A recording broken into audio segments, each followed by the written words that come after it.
नमस्ते, जय हिंद, जय भारत।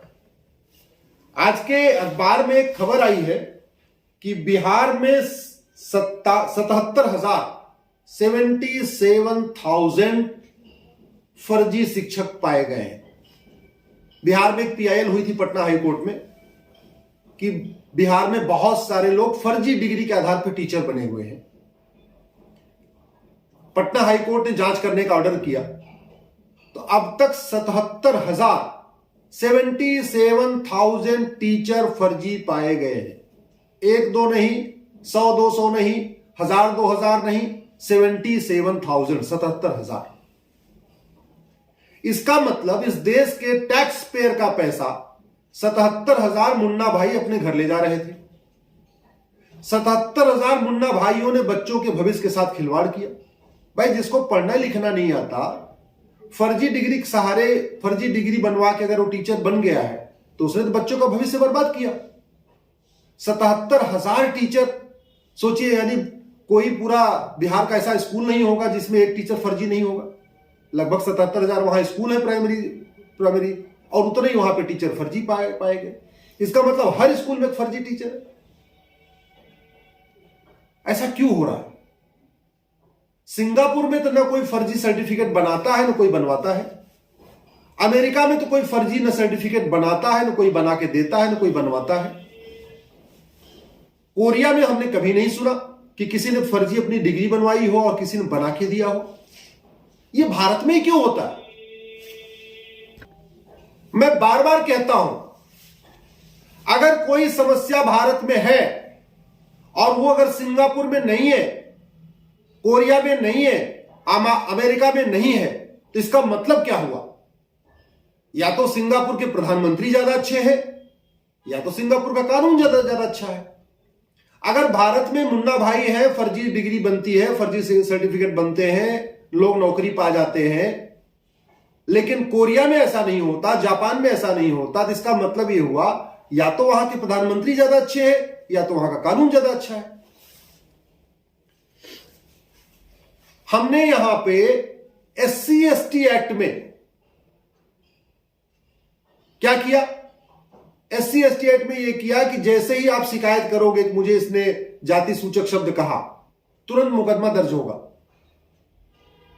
तुरंत गिरफ्तारी होगी, 3 महीने के अंदर चार्जशीट फाइल होगी, फास्ट ट्रैक कोर्ट में मुकदमा चलेगा, 1 साल के अंदर फैसला होगा और 100% प्रॉपर्टी जब्त करने का प्रावधान होगा।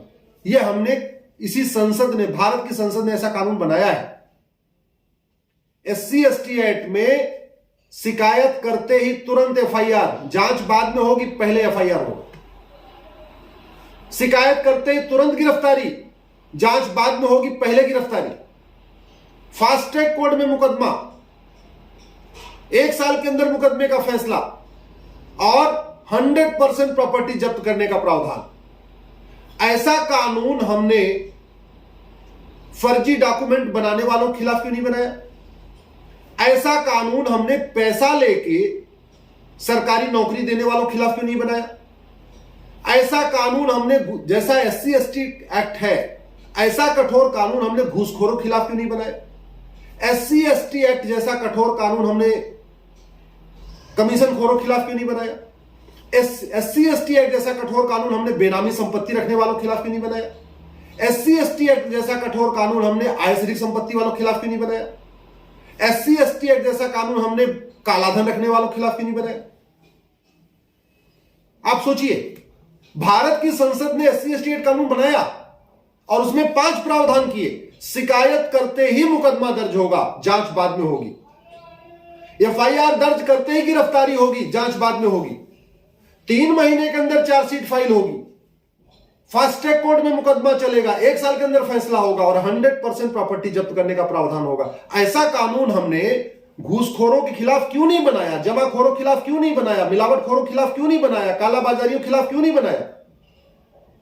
SC/ST एक्ट जैसा कानून हमने कालाधन रखने वालों के खिलाफ क्यों नहीं बनाया? बेनामी संपत्ति वालों के खिलाफ क्यों नहीं बनाया? आय से अधिक संपत्ति वालों के खिलाफ क्यों नहीं बनाया? हवाला कारोबारियों के खिलाफ क्यों नहीं बनाया? ये 77,000 लोग जो फर्जी डिग्री बनवा के बिहार में टीचर बन गए, इन्होंने बच्चों का भविष्य बर्बाद किया। टैक्स पेयर के गाढ़ी कमाई का पैसा अपने घर ले गए। क्या सरकार वो पैसा वापस टैक्स पेयर को दिलवा सकती है क्या? इनकी पूरी जांच में जो पुलिस जांच कर रही है, उस पुलिस का वेतन कहां से जा रहा है? टैक्स पेयर के पैसे से। इनका मुकदमा सालों साल चलेगा। सरकारी वकील जो बहस करेगा उसकी फीस कहां से जाएगी? टैक्स पेयर के पैसे से। इनका मुकदमा सालों साल चलेगा, डिस्ट्रिक्ट कोर्ट में चलेगा, हाई कोर्ट में चलेगा, सुप्रीम कोर्ट तक चलेगा। वो जज का वेतन कहां से आ रहा है? टैक्स पेयर के पैसे से। तो अगर हमने ऐसा कठोर कानून बनाया होता कि ऐसी कोई हिम्मत नहीं करता फर्जी डॉक्यूमेंट बनवाने की और फर्जी डॉक्यूमेंट बनाने की, तो जो ये करोड़ों रुपए खर्च होगा सरकारी वकीलों के ऊपर, जजों के ऊपर, जांच करने में पुलिस वालों के ऊपर, वो पैसा बचता टैक्स पेयर का। तो क्यों नहीं कानून बनाया? SC ST के खिलाफ तो कानून बनाया हमने, बढ़िया कानून बनाया। मैं आप लोगों से कह रहा हूं, दल गुलामी छोड़िए, नेता भक्ति छोड़िए, कठोर कानून की मांग करिए। 77,000 मुन्ना भाई टीचर बन गए और इसका मतलब 77,000 अच्छे होनहार लोगों का भविष्य बर्बाद हुआ। जो 77,000 ईमानदारी से पढ़े थे, मेहनत के साथ पढ़े थे, अच्छे नंबर लाए थे, उनको नियुक्ति नहीं मिली, वो टीचर नहीं बन पाए, फर्जी लोग टीचर बन गए। इसका मतलब वो 77,000 लोग निराश होंगे, हताश होंगे, वो गाली दे रहे होंगे सिस्टम से, परेशान है कि यार हमने इतनी मेहनत किया, ईमानदारी से पढ़ाई किया, हमको तो नौकरी नहीं मिली।